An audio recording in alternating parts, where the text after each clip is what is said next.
तो बच्चों आज श्रेणी क्रम समूहन के प्रतिरोध के बारे में बतानी है। प्रतिरोधों का समूहन श्रेणी क्रम में कैसे होता है।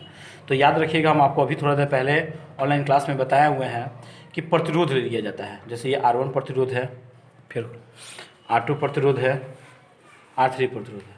तो क्या बोले हैं, पहले प्रतिरोध का दूसरा सिरा और दूसरे प्रतिरोध के पहले सिरे से जोड़ दिया जाता है।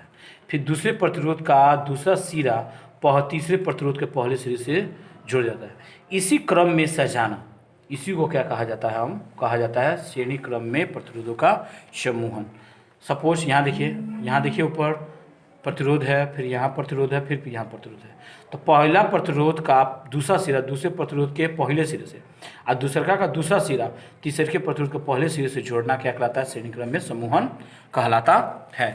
अब इसका सूत्र अब आपको क्या करना है, इसका आपको क्या बोलते हैं, व्यंजक प्राप्त करना है। तो व्यंजक प्राप्त करने के लिए अभी प्रतिरोध हो गया, अब यहाँ से ए बिंदु, ये विभवांतर हो जाएगा, ये बी, ये सी, ये डी। अब इसको बैटरी से क्या करना है, जोड़ दे रहे हैं, ध्यान दीजिएगा। अब इसको बैटरी से क्या कर दे रहे हैं, जोड़ दे रहे हैं। अब इसमें विद्युत धारा आपको प्रवाहित कर दे रहे हैं, आई, इसमें धारा प्रवाहित हो जा रहा है, आई। अब इस चित्र में आपको 3 प्रतिरोध दिखाए, चालक प्रतिरोध दिख रहे हैं, ध्यान दीजिएगा।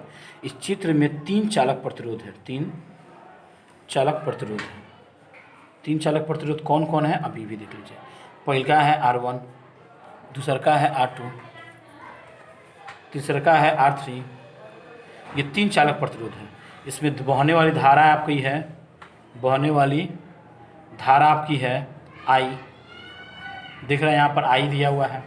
और इसका विभवांतर जो दिया हुआ है, ये विभवांतर दिया है VA, VB, VC और VD।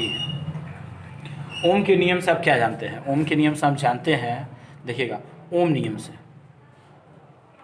ओम के नियम में आप क्या जानते हैं, ओम के नियम से आप जानते हैं कि विभवांतर बराबर होता है धारा गुना प्रतिरोध। थोड़ा ध्यान दीजिएगा। तो पहले प्रतिरोध के लिए यहाँ पर लिखेंगे, पहले प्रतिरोध के लिए। और पहले प्रतिरोध के लिए देखिएगा, तो पहले प्रतिरोध के यहाँ से यहाँ तक लिख जाएंगे, यहाँ से लेकर यहाँ तक, यानी VA माइनस VB IR1। इसी प्रकार अब दूसरा के लिए VB माइनस VC बराबर IR2, इस तथा VC माइनस VD बराबर IR3। ये इक्वेशन फर्स्ट, ये इक्वेशन सेकेंड, ये इक्वेशन थर्ड। अब तीनों इक्वेशन को हमने क्या किया, ऐड कर दिया, फर्स्ट, सेकेंड और थर्ड को। अब तीनों इक्वेशन को ऐड जब करेंगे तो VA minus VB plus VB minus VC plus VC minus VD। अब यहाँ हो जाएगा IR1, IR2, IR3, तीनों को जोड़ दिए। अब ये जो कटने वाला काट दिए, बचा आपका क्या, VA माइनस VB VD बराबर I कॉमन निकल गया, और R1, R2, R3। कुल प्रतिरोध में इसका जो मान होता है, इसका मान होता है IR होता है। कुल प्रतिरोध में, कुल परिपथ में इसका जो मान होगा IR होता है। तो I बराबर क्या होगा, R1, R2 और R3। ध्यान दीजिएगा, कुल जो प्रतिरोध होता है, कुल परिपथ में, इस परिपथ में, कुल परिपथ में विभवांतर का मान होता है VA माइनस VD का मान होता है VIR। इतना बड़ा लिख दिए। यहाँ चाहिएगा तो आप संक्षेप में लिख सकते हैं कि VA माइनस VD बराबर होता है IR। ये मान यहाँ डाल दिया, I से I कट गया और R बराबर आपका सूत्र बच गया R1 plus R2 plus R3।